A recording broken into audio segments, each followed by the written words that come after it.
Ladies and gentlemen, let's welcome Derek Kwekudebe.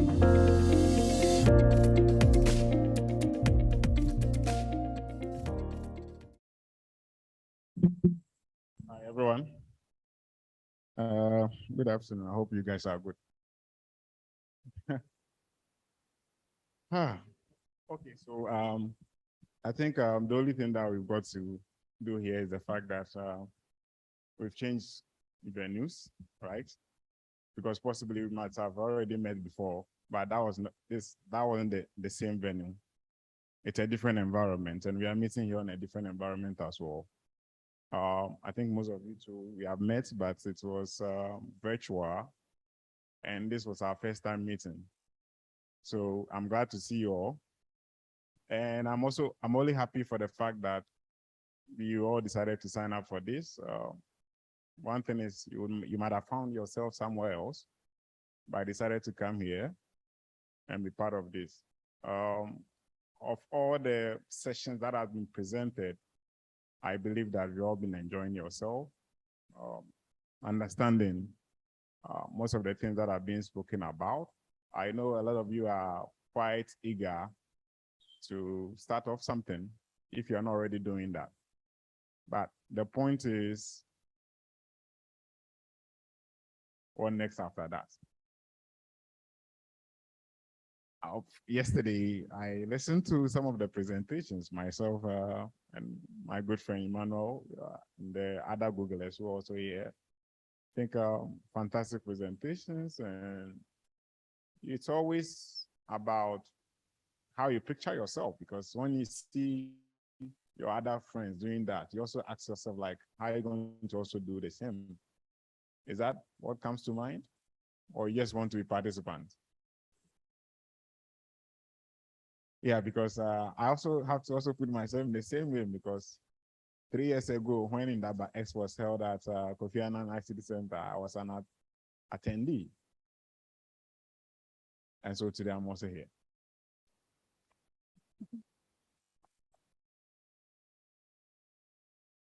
So the whole thing is 3 years, yes, 3 years, right? Assuming that I was not doing anything, that means I wouldn't be here, right? Good. So I want you to, first of all, know about that is the most important thing that you have to put in mind. But we'll talk more about that even as we progress with this session.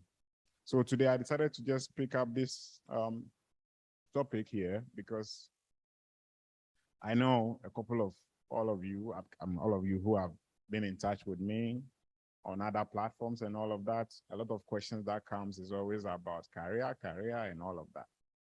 And it is interesting to find out that almost all the time we all speak about career, but we say it in a lot of different ways. And sometimes, you know, because of the part of the world that we find ourselves. When you leave school, you have two things. Those who get jobs just after school. The jobs define their career. Assuming that you just left the university after service and you work with a company that is into, or your role is working as a finance person, and you've been doing this for 2 years or 3 years, it becomes easier for you to say, well, I want to read an MS in finance and possibly look at maybe career progression from that. So that way, it's easier for you to move to the top if you want to. And even if you're not going to move to the top, you see a lot of changes in your salaries and others, or other benefits that you have. But on the other hand, if you don't get a job, everything is exposed to you. Everyone comes to you with offers. I'm doing UI, UX. It's look promising. People are earning all. I went on Twitter space and I saw someone say that he's got about 6-figure job. So maybe that's good. Yeah, I think that is good. Let me start learning. Another point, someone also come to tell you about cloud computing. So this is interesting. So then let me try. So you realize that you have to try almost all of that before you make a decision. And I tell you, It may take about 10 years, and you may never realize what you want to do truly. But the truth is, it's not late this time. The good thing is that, unlike years ago, when we wanted to change careers or wanted to do anything with career, it was difficult for us to see who to go to. These days, it's quite easier to do that because we are made to believe, or we are experiencing, that a lot of the efforts need to come from our own selves, but no one else. So the point is, you are coming to IndabaX 2022 because you've read about the program, the kind of speakers who come, and the kind of sessions. And you said that, well, looking at what I want to do, I think that when I go to the program and I'm able to speak to at least three of the speakers, they will be able to give me something that I will need for the next 10 years of my life. And so you come to IndabaX for that purpose. And you're able to make your way to go and see these three speakers. Hi, my name is Derek. I'm trying to learn NLP. I saw your presentation on NLP. I'm going to look at something to do with some data I've got. I'm trying to do this ABC and I'm trying to figure out something here. Is there any way I should move up? So the person cannot say, well, I think you need to get this resource. You need to get that resource. You need to do this. Possibly, you have about 10 different resources being given at that time. And so when you go back to your room, internet is expensive. And all those resources are online. So what do? You don't sleep at night because that is when the internet is cheaper. So you can do midnight bundle and then make sure you are enjoying from that midnight bundle, because I've also done that before. So you use those online midnight bundle and you get the resources. Then during the day, when you have slept and you are back, got some food to eat, you decide to look at those resources. So you learn from those resources, and in the next time, realize that you have moved away from what you were basically doing to now something that you are comfortable doing. If this is not it, then it means that you still have a lot of things to do, meaning that you have to attend more IndabaX. So you have, 2022 was great. We are waiting for 2023. So it's still going to be, you are going to be waiting for 2023. And 2023 also comes and you still come back the same. That means you've not done anything, right? So that is one more important thing that you need to understand that we need to do so far as this is concerned. Where do I go from here? Is it working? Okay, so I think ideally, as I was speaking about the career thing, I think one of the things that is important is we all understand that we need to have a career. If you want to have a good boyfriend or girlfriend, you need to have a career, because that's the only way the guy will like you. And if you don't have a career, it's going to be difficult because you both are going to try understanding what you are trying to do. But someone has a career, the other person can also what? Try to help. Now, career is a lifetime thing that you're going to do, whether you like it or not. Whatever everyone is doing in the world, something that is making an impact, that's the first thing, is a career. But I think even before we talk about this, I really have told you that I'm happy to see you here, because a lot of you might have seen the link online when the process started. Applications were open and a lot of them saw it and they still didn't apply, but you decided to apply.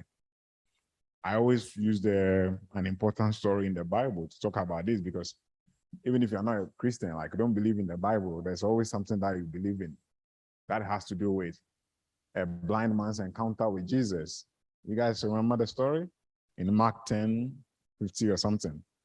Talks about the fact that the guy is blind. He's sitting somewhere. He just heard that Jesus is passing. And he just believed that if he's able to talk to Jesus or feels Jesus, he will be healed. So he made an effort to get to Jesus. That's a blind man. Even a blind man heard. He heard. He said he heard, right? So some of you heard that people heard it that there's IndabaX. It's a sort of, I'm still not interested. Because if you come here, or if you even join online, there are things that you're still going to be hearing, and it helps you. And there are those little things that you're going to need, whether you like it or not, to be able to progress. So if you're talking about career at IndabaX, you're talking about something that I know it will go a longer way to affect all of you here. And that is fundamentally what I'm interested in. Now, we are talking about data science. Today, the world has always been the same, but it's just that it keeps improving. And so when you are talking about career, it's not about you trying to switch, because the first example that I gave, that some of you after school, you get a job and others don't get a job, is what is going to make data science interesting in this scenario? It is about value creation. Why? Because wherever you find yourself in, data science is going to be needed there. And so if you have an accountant, if you are working as an agriculturist or horticulturist, like whatever role that you find yourself in, you still have people to deal with, and you still have a lot of information that they are going to be gathering around. But the key thing is there's a distinction between all of you. And that distinction is what you are going to use to tell what you are trying to do. When you are saying that we are building ML systems, or when you say that we are building data science systems, all we are trying to say is that we want to build systems that are reliable enough, that can scale, and they are maintainable. Now, all of these emphasis is because that system that we want to build doesn't only need someone who can write codes to be able to help us to do so. We need people who have a lot of knowledge in diverse areas. So we talk about the system architecture, we are dealing with things including the UI of what we are building. And all of these components is what will be able to make a concrete solution. And so for every solution that you are working on now or that you are using today, one thing is, it is not because someone wrote very marvelous codes to get it running, but because a lot of the parts has been put together. For example, you use YouTube to watch videos, and assuming that you watch about, all of us here decide to open YouTube right away and YouTube crash. What happens? Then they lose money. But if YouTube opens seamlessly, everyone is opening YouTube like 1 billion users at the same time around the world. That tells you that they have systems that are able to scale to look at all these numbers that comes to them. And the other aspect is that for this system to be able to work effectively, we've got about 5 different parts to look at. The first part is that for every system that you want to build right now, there's an objective to it.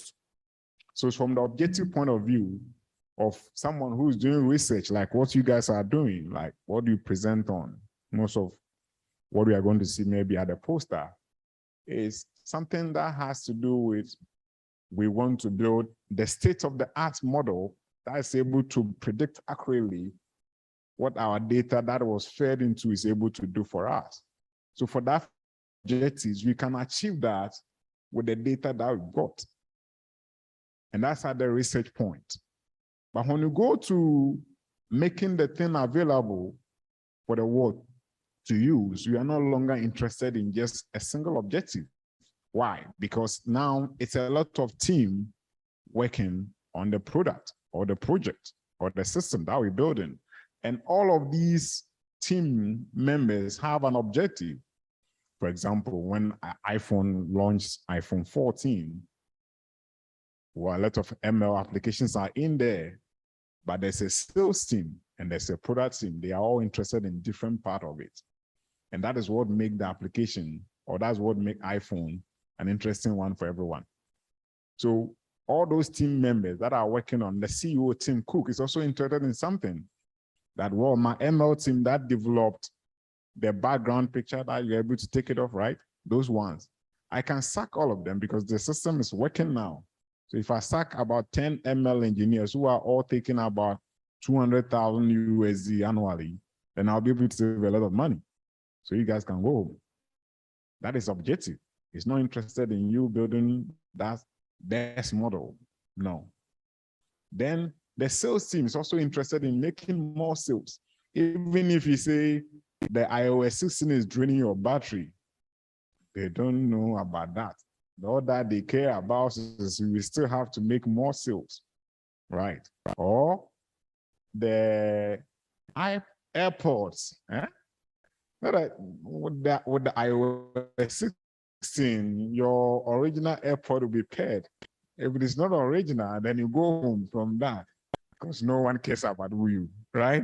So there are different objectives to what you are trying to do. For example, if you start a startup today that is about providing ML solutions, there are several teams that are working on, and each of them will have a different objective. The second thing is that you want to look at a computing resource. Now, in computing resource, you're interested in two important things here: latency, throughput. If a single user on Uber tries to make an order and look at, I'm taking a ride from Academic City to maybe Legon campus, you put in your request and it takes you about 30 seconds for you to get a ride. As you are measuring your latency. But if about all of us here decide to do the same at the same time, then that's our throughput. But we have two types of data that we are dealing with: real-time data and the historical data. On each of these, they are likely to have, let's say, an occasion on real-time data. Our throughput is going to be high, our latency is going to be high, but that's not the same case on historical data. So here, you are interested in the fact that you are not just building a system. By building systems that can make sure that the users are comfortable using. Like you are going to request for Uber and it's going to take you like 15 minutes for the application to assign you a ride, and there's a driver who can do that in 10 minutes, then users will switch from that. So for ML applications or data science systems that you want to build, every second is important. And that's how come you're able to build those systems to rule the world and do all the things that you want to do. The third thing is about the data. All of us here are interested in data, but nobody wants to do the plumber's work. Because when you are comfortable in your room, trying to build a system or trying to build a model, you can just go online, try to buy data, blah, blah, blah. One sort of data is available to you. So you just use it and you are so happy. But you should listen to the Googlers yesterday, realize that, no, that's not the case. For us, we have to be part of it and make sure we are actually labeling the data. We are doing the annotation ourselves because we need to get the right data to be working for us. And that's how come we can get a job done. If your data is not there, you are not working. Another thing, they've in Ghana have got rules. So they have to respect our rules, a lot of regulations. Next week, Monday, myself, I'll be in Kenya. One of the things that we're also doing is that we are writing an AI policy as part of AU's 2063 agenda. So we're looking at, when we write the policy like the European Union does, how do we make sure that we're able to sanction even companies that violate those regulations? When you are working with data, all of this matters because you're not just interested in, I saw someone's data online, so I could just pull it. And that person have gone through all of the frameworks that are important to make sure that the data is available. The fourth one is fairness. Now, I know that all of us here, we've all used applications one way or the other where we were rejected unfairly. Now, if you also have the same opportunity to build such systems, are you going to be treating yourself or others unfairly? You need to have ethics to be able to do that. So on the ethical part, we want to build systems that are fair enough to do the thing that we want to do. And then finally be able to build a system so that we can do the interpretation easily. That is one thing that you need to do. But there's so much confusion when you want to build ML systems. Sometimes you build systems that you don't actually know what you want to do. The objective is you want to build, let's say, a news feed, a system, okay? Like a news feed, like that, how these bloggers work, okay? Like bloggers and how they carry stories, headlines, and all of that. Most of the time, everybody's complaining. Like I saw one recently said he can't date somebody in Toronto or something. Like, get it? And he said, I didn't say that. But the blogger says, you said that. Like, it's already out there and you got our story. Now, if you want to do that, the interesting thing is that everybody talks about misinformation these days.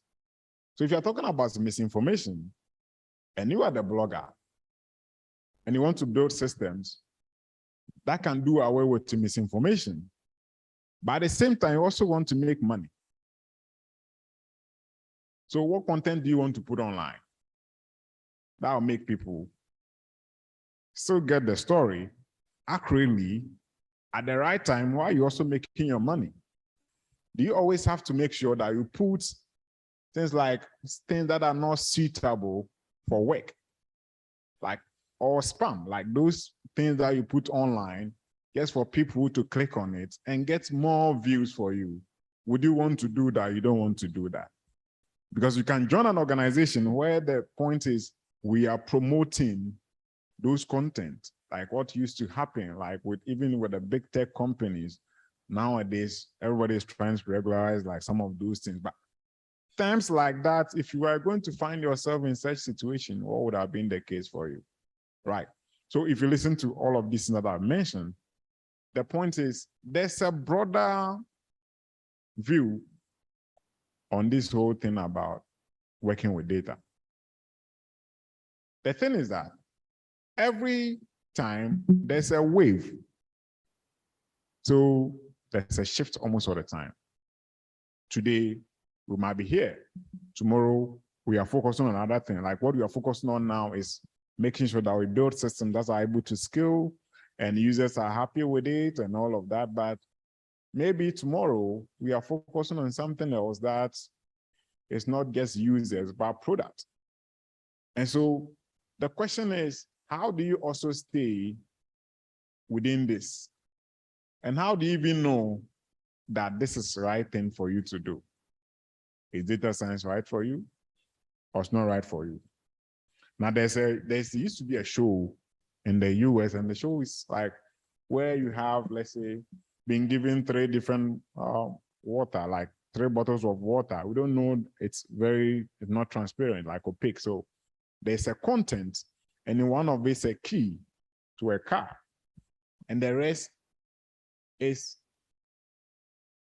maybe watch, like this watch. There's a car key, and there's this watch, like 2 of them also on the other bottle. Then you have an opportunity to choose from one. Your target is to get a car key. You are not interested in the watch because, well, how much is watch? But you're interested in the car key. Then you pick one. Then the moderator asks you, is this your final? Is this what you want to pick? Probably what you pick is even the one with the car key. And you are confused. That, well, maybe, let me choose the second one. Have you been in such a situation before? Or maybe let me expand it, like 100. You have 100 of that. And there's only one with the car key. The rest are all filled with watch. You still pick the first one, and still that one is the car key, but you are still not convinced. So you decided to change because the moderator keeps asking you, do you want to change your answer? And you say yes, and you change that. So if you're somebody who likes to know about a lot of these, like trying to be objectively, trying to be somebody who wants to try and find out what will be in their content, then it's likely that you may want to investigate it more often to find answers to what you want. That way, you are likely to succeed this time, probably here. On your first way out, because one, everybody talks about the fact that every data scientist need to have certain skill sets. And these skill sets include the fact that one, you need to be somebody who's always interested in trying to figure out things. And so to figure out things, it's a lot more work than just on the surface.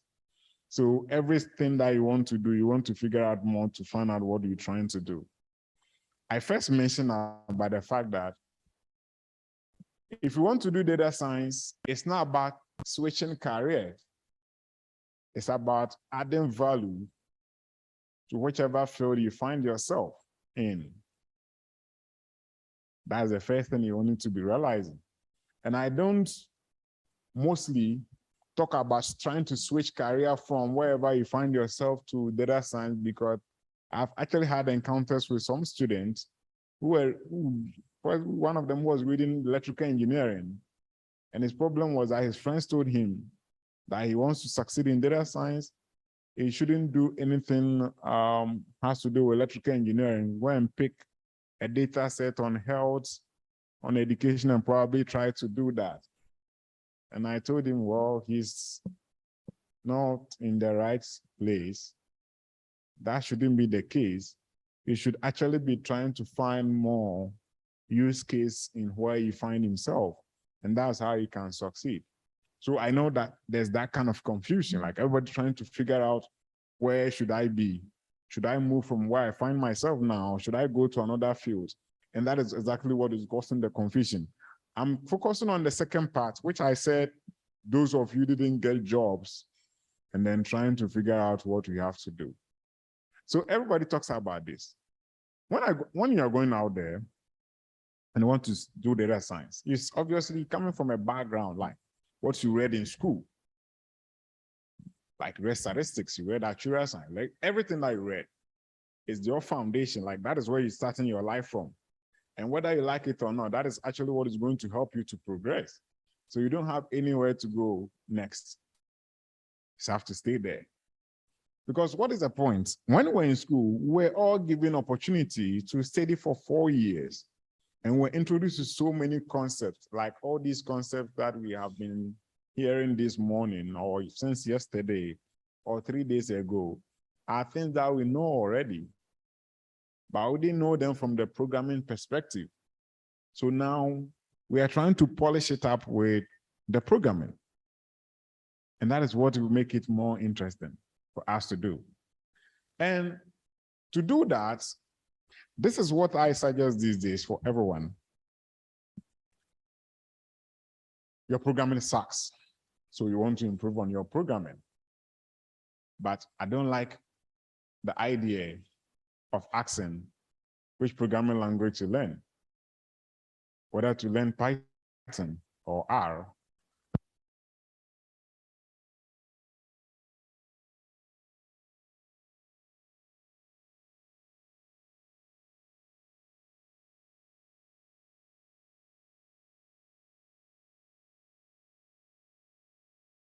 To understand programming itself, it's not even about the language, but for you to understand what the program is about. And it is good to start it that way, not to be glued to a programming language. For example, people want to learn Python. For example, want to learn Python for data science. And then at some point, somebody also wants to learn Python for maybe web development or mobile apps and games and all of that. And you go to one class, they were learning Python for data science, so they were taught fundamental stuff about data types and all of that. You go to another class and you see them talking about GUIs, and the guy is confused because there are so many things that they are learning at the same time. So the point is, are you trying to stay to where you are, or you are always trying to be here and there as well?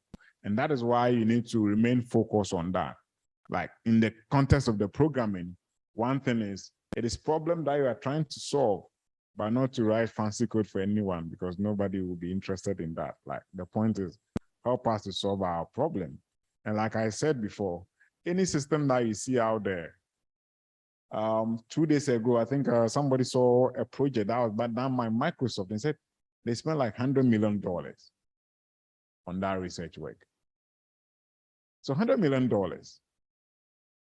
Microsoft versus, let's say, government of Ghana. Who will invest $100 million into a research work? Because $100 million will get us some interchange and other things, right? So you won't do that, okay? Why? Because to them, that is a priority. That's something that they need, that they need to investigate. So they want to do that. But for us, maybe you are not interested because that is not what you need. And that is what makes it more progression for us. So one thing is, if you want to really be doing the programming, like I said, it's a focus point. It is the programming that matters. The language, obviously, yes, you get to a point where you have to learn the Python and maybe other language like others. But I'll tell you about that probably some other time or sometime in the process. The other thing is, everybody talks about, I suck at statistics, but I don't like mathematics. And so how do I actually make sure that even if I'm working as an accountant or as an economist, I can still be doing my mathematics and the probabilities and the statistics? The harsh reality is that whether you like it, or you feel that you like it, or you feel you don't like it, is you have to like it. Because how? I mean, you want to work as a mainstream data scientist, and you can't say that you don't like statistics. Because that is fundamental. That's what's going to make you be able to work and then provide us the results that we need. Because every solution, every concept that you're going to do, assuming that you have to do A/B testing and your statistics sucks, like how are you going to actually understand that what kind of experimentation do we need to do, or what kind of data you're supposed to be able to work it, and then look at that from that angle.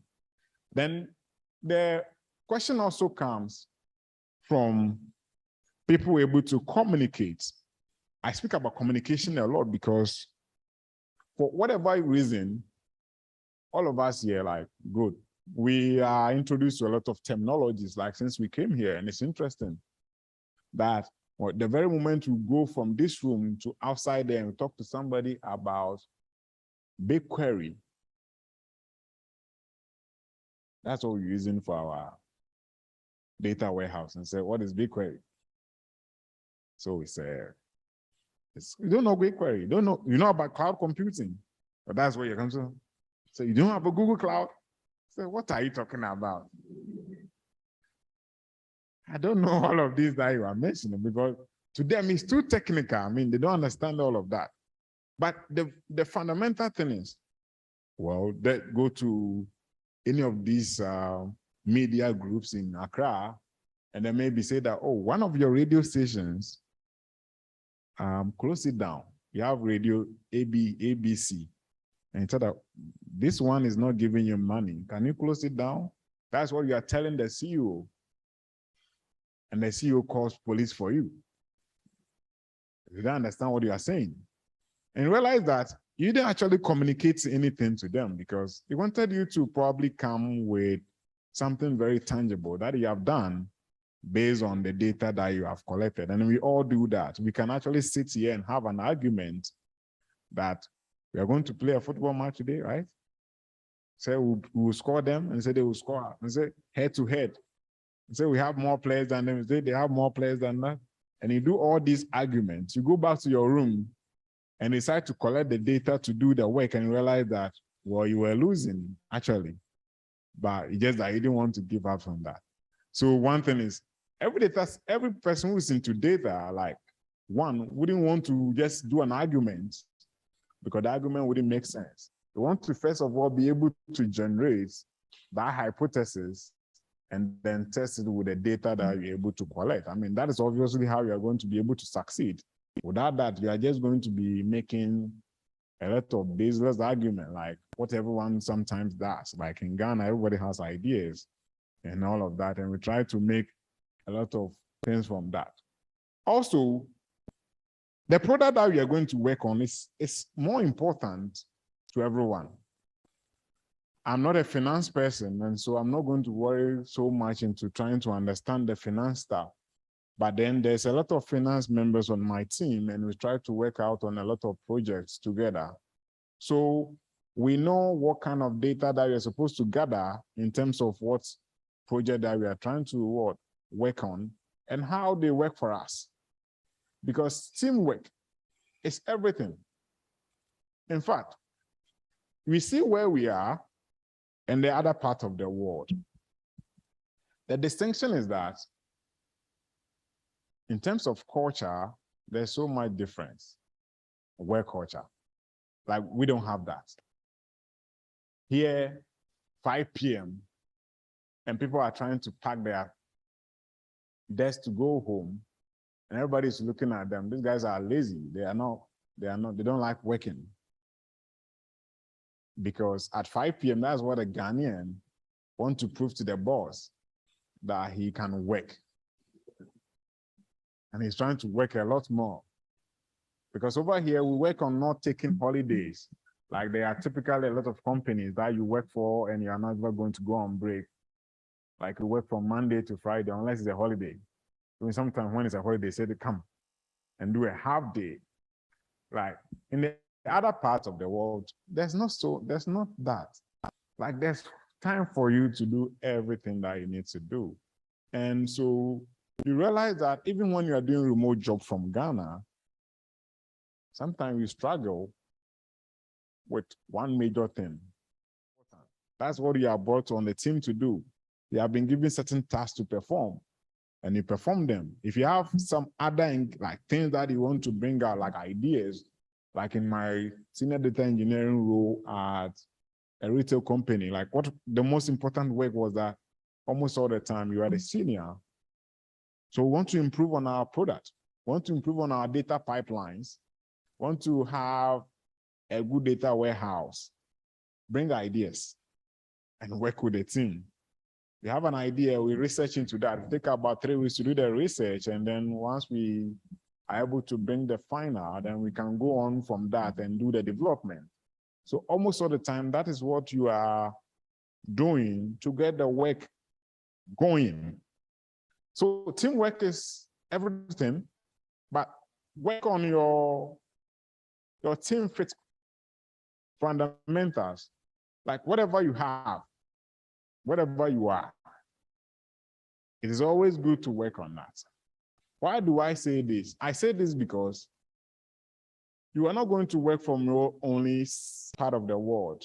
Like, one, we don't have so much opportunities around, and we want to explore other opportunities in the world.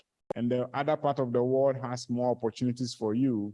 So when you think like you feel like you are too good today and you want to get more opportunities, you want to look at it from the other part of the world, but not here. So your fundamentally, you at that moment, you are not even focusing on your technical skills, but you want to do more of what? Yourself. That is one thing that your work ethics has to be on point. Like how you talk to people, how you check up on people, and how you are even dealing with your stakeholders. I mean, sometimes you know something about your CV. Let me say something about the CVs, because CVs are very important to all of you. Why do I need to talk about CV? So people, all the time, when you make your CV, the CV says that your CV is supposed to be a story. It's not supposed to make people look at 3 different sections at a time. It's a story that we are reading. Now, this is what you've been doing. And this is how we started it. So your story is very easy to follow, but not to get to points where we are not going to ask you things on your CV at the same time, because when you are on a phone interview and the question is, I also want to know about your situation. Can you tell us a bit about yourself?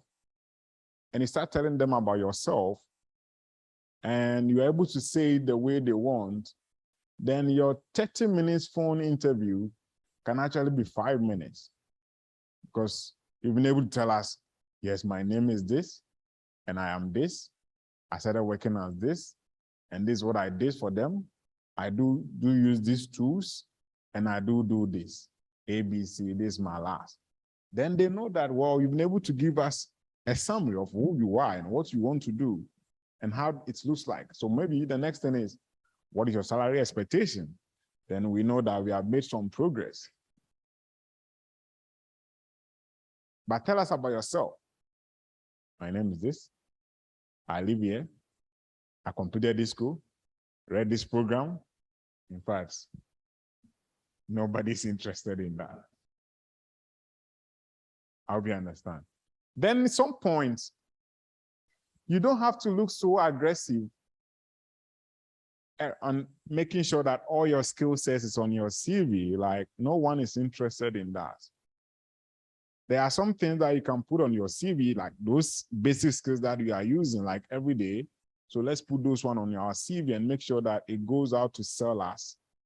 And then our project that are on our CV is able to also tell us what we are, but not to put every single skill that we have got on the CV. That's not going to help all of us. So I'll talk about my final thing, which is about the project that we want to do. One mentioned about your learning part.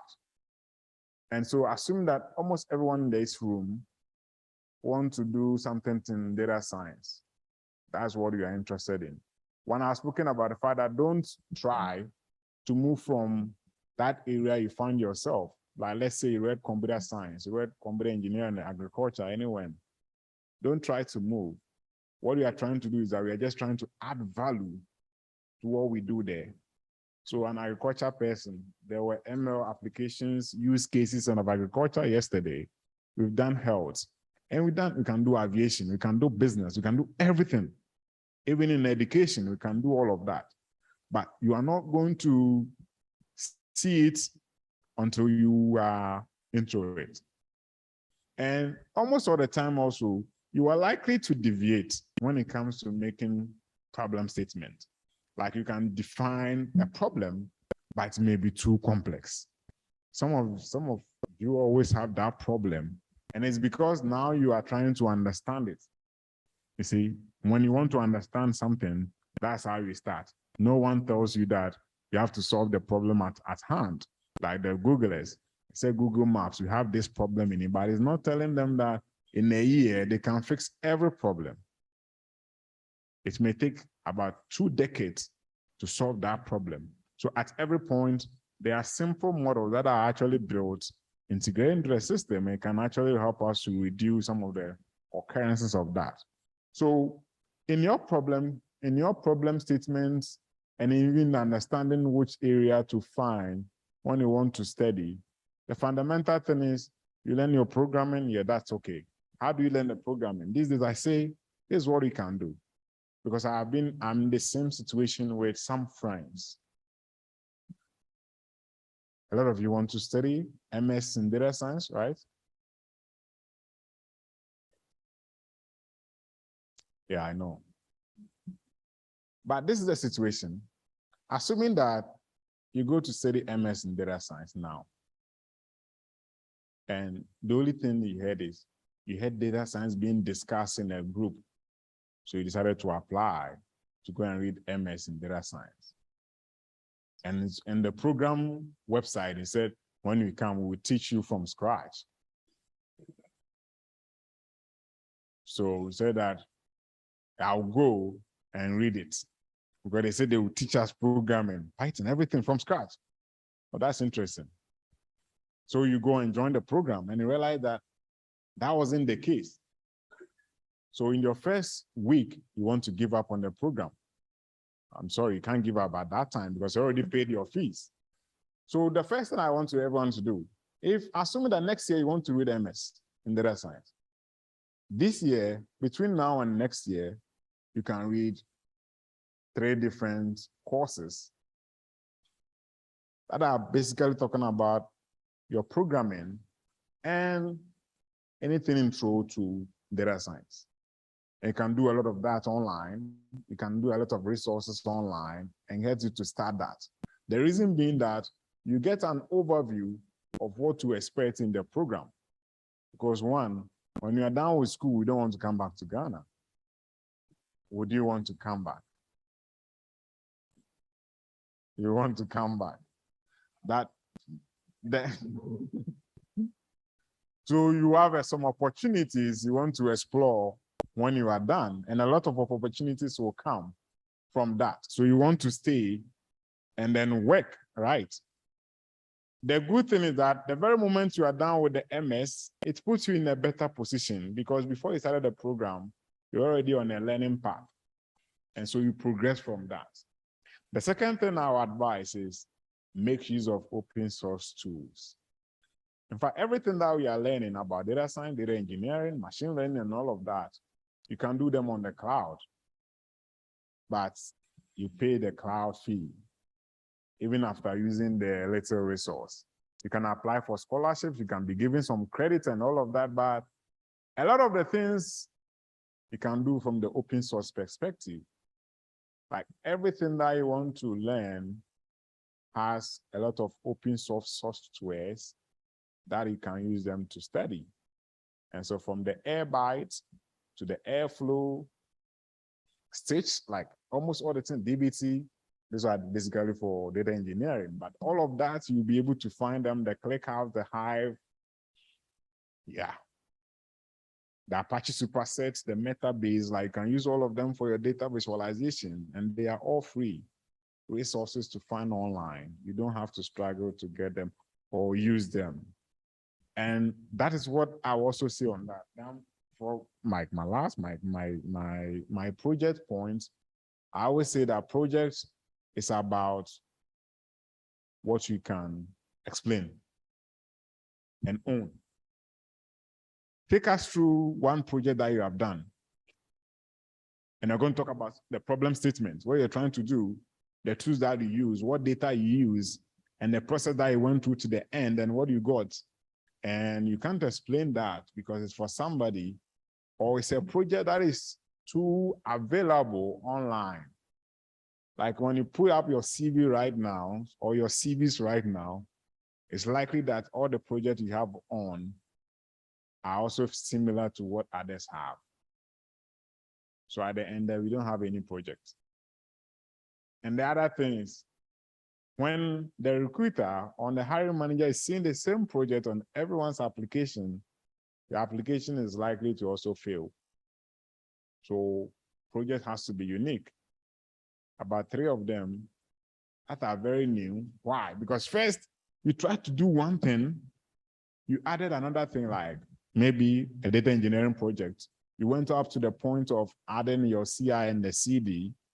It makes it interesting that this guy is trying to figure out something very good, but not just when you feel like you are building a data pipeline, so that should be enough for them to employ you. Like nobody's going to be interested in that.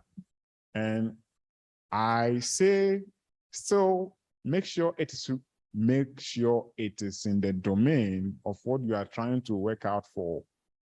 If you open LinkedIn today, if you open a lot of job sites today, like Cord or Hacker Jobs, like almost all the jobs site that you know, Indeed and all of that, you find a lot of jobs. But the point is that when you put in your application, what happens? Nobody's reading. The boss that really says you don't fit. So I said your CV matters. The risk involved in data science opportunities is the fact that you need to spend a lot of time, have patience for, which you may not have patience for. The job is not available for who can do the job, but who's good at getting the job. Do you understand? Jobs are there, but it's not good for you are good to, oh, this guy is good. You put him on the interview and he's off. But this is a guy who was highly recommended by everyone. He came for the interview, can't see anything. Because he didn't learn the interview skills, how to present himself for it. Like the fact that you have been, Mr. Dara has recommended me for a job at Shopify, and I said, everybody's like, oh, about it, and I go and then I have been asked questions and I'm just still looking at them. My answers doesn't make sense and all of that. Obviously, it goes off from that. So that is another important thing that you need to just understand. And any other thing, you can ask questions. Thank you. Thank you very much for your presentation, and that was good. But I'm confused right now because from all you're saying, I'm really confused. So just to seek for clarity, are you saying that those of us who are not in data science, we shouldn't bother ourselves getting into it? Yes, please make it as blunt as that so that I can get clarity. We shouldn't bother ourselves getting into data science, but what we can do is to stay in there and be looking into data science. Please, is that a summary of what you're saying?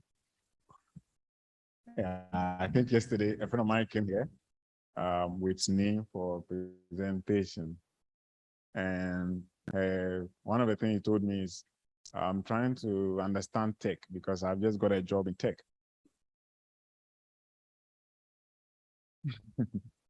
And she was asking me a lot of the questions. And I said, yeah, you are in tech, you are doing product or project management, but that is also part of the work. That is what makes it complete and all.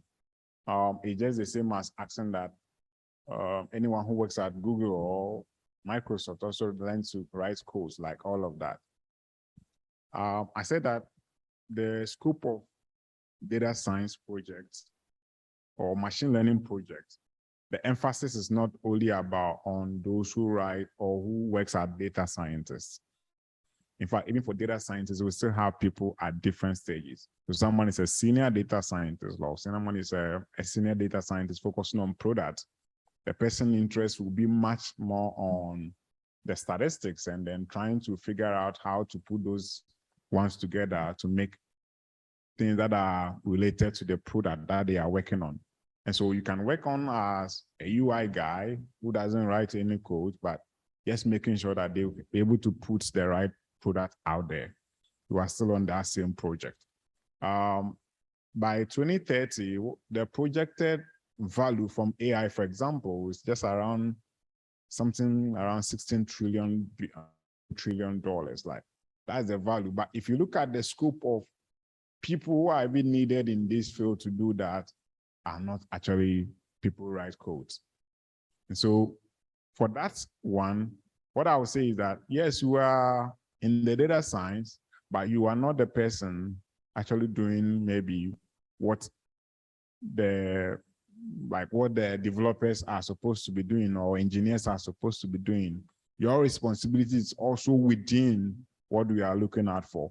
And this has to be done because, you know, one thing, when you become a data scientist for a company and you are the first, you have to do everything, right? You have to even do software engineering and everything like that. But when the team is matured, like working for a team like maybe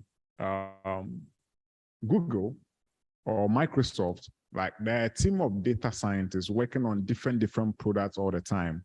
And so they all have different things that they do.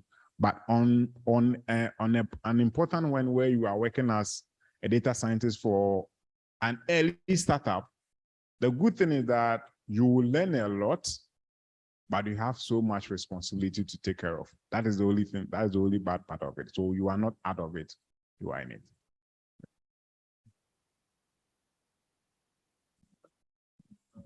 So because of time, we will take one more question. But I think even if you're not in data science, Derek's message is not saying that, for example, you are a nurse, right? We encourage people who are in various domains to actually learn about data science. There are different aspects in a data science project, right? So if you are a nurse, you actually have a domain knowledge. You might not be the one maybe writing the code, right? So, but you contribute your part to the project. In addition to that, if you decide to do data science, you can switch from being a nurse to a data scientist if you have passion for the quantitative a subject and the things that Derek has listed. You can learn coding. Nowadays, you can learn coding.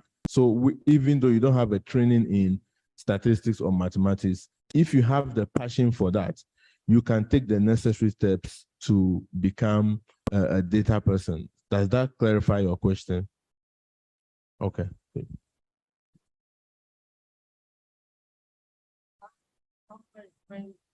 This one was just for like my real question is whether you can help us with recommended career progression sites or course or something that, because people become very confused at the beginning, what to learn, what to do, and how to get in touch with people, whether you can summarize that for us. Thank you. Okay, I think, Mr. Delay, we have to do this. So this year in IndabaX, like I just said, I'm happy to see all of you, those who are online and everything. This is what we can do. All of you registered, we have a platform, okay? And then later we'll do a needs assessment and get to know everyone's needs. Then assign mentors to you who will voluntarily be helping you on how to go about what you want to do.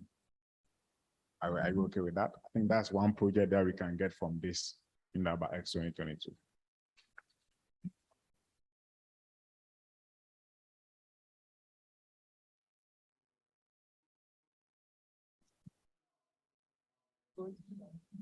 Actually, give me 2 minutes. There was something I was supposed to talk about because someone asked me about it. Yeah, I went to the UK on the Global Talent Visa.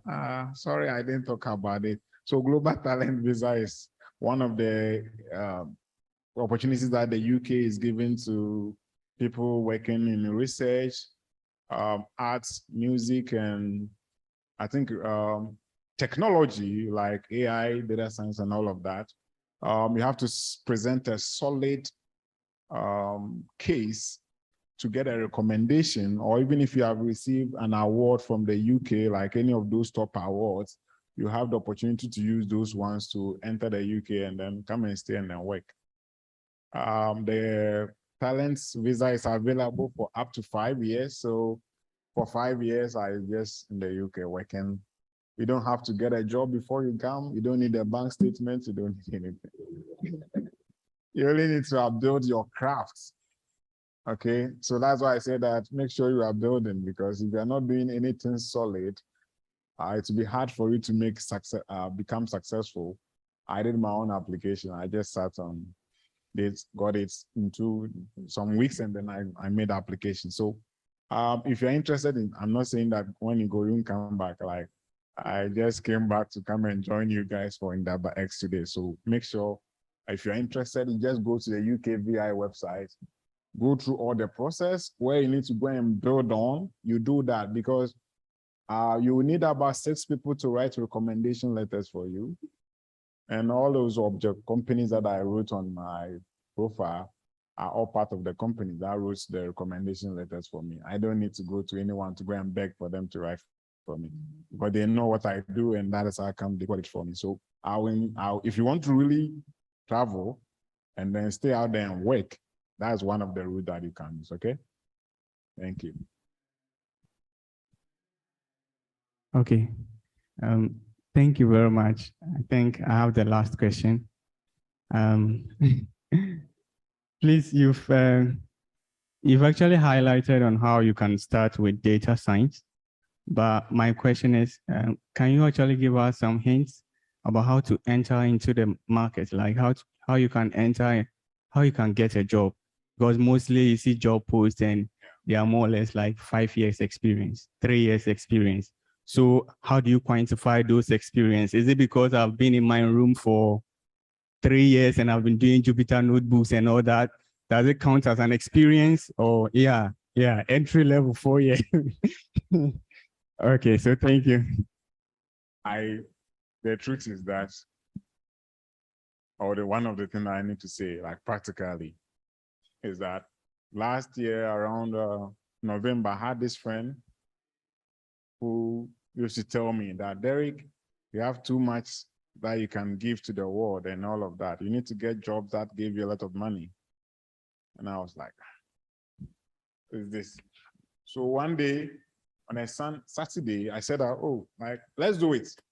We just went on LinkedIn, helped me to make my profile, and taught me how to message recruiters and hiring managers. I just learned about that, used those ones.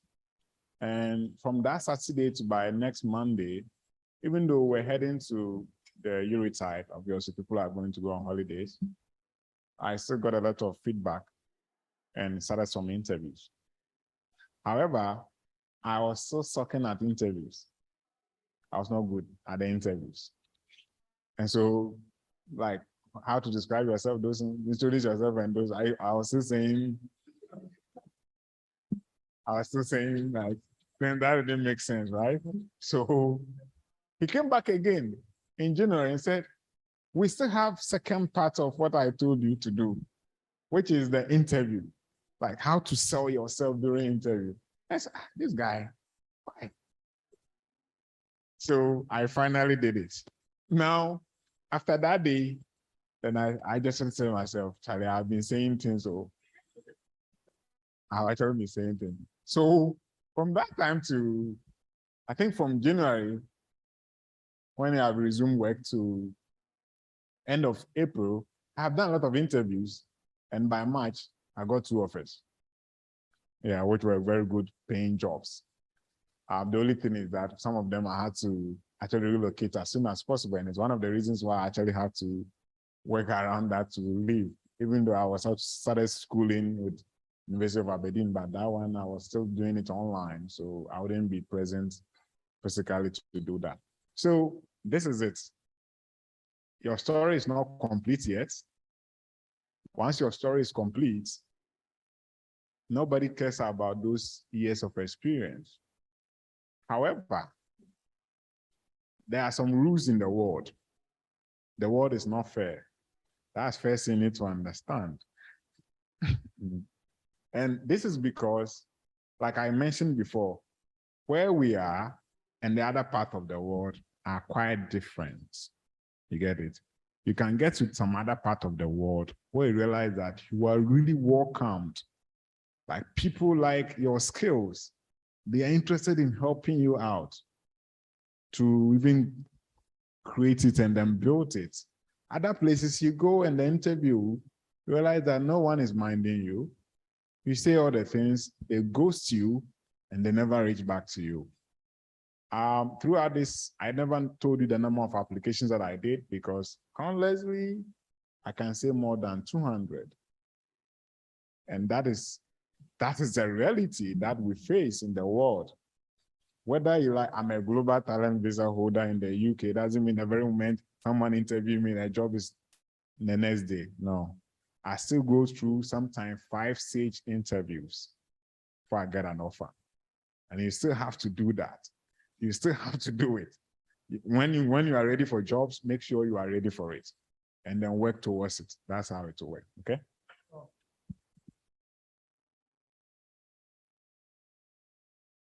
Okay, thank you for your presentation.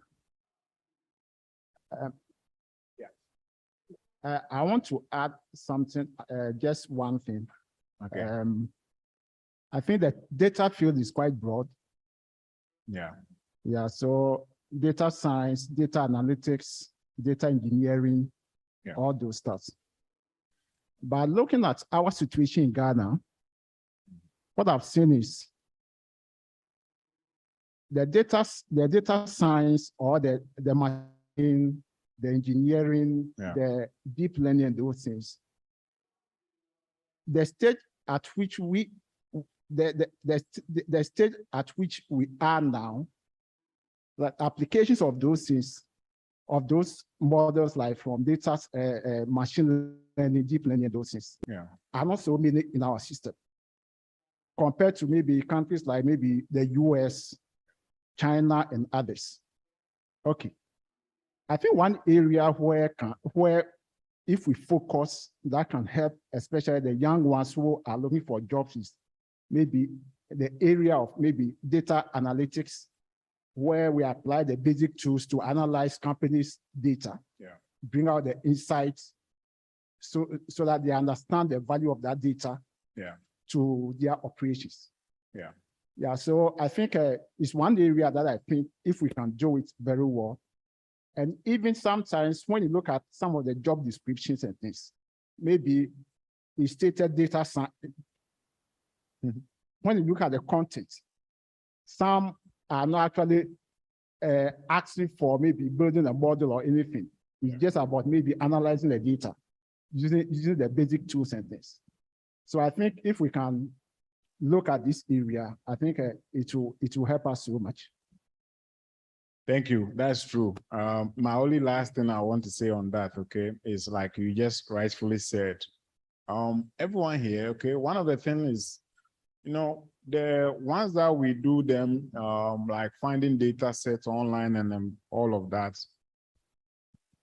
I actually did my presentation, not really mentioning a lot of big names, because like when you are even working day to day, you are not even reminded of what technique or whatever you are using, right? It's just about delivering what you are supposed to deliver. That's the most important thing.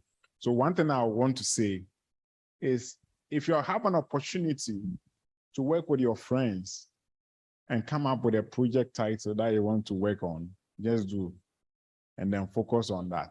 I think you guys know George, Code, something, Code, right? Code. Now, you know, where he's taking that Code platform to, how Darlington also came to start Kara Agro and then Ramner Academy, how Mr. Della, like those are the little that you start and how you can progress from that. So don't look at sometimes too much broader picture, like trying to get to the big tech. Like it doesn't work like that. Start from where you are comfortable doing and then go from that. About money, I'm sorry, not now. It takes time. Thank you. Thank you very much, Derek. We'll quickly move on to the next presentation.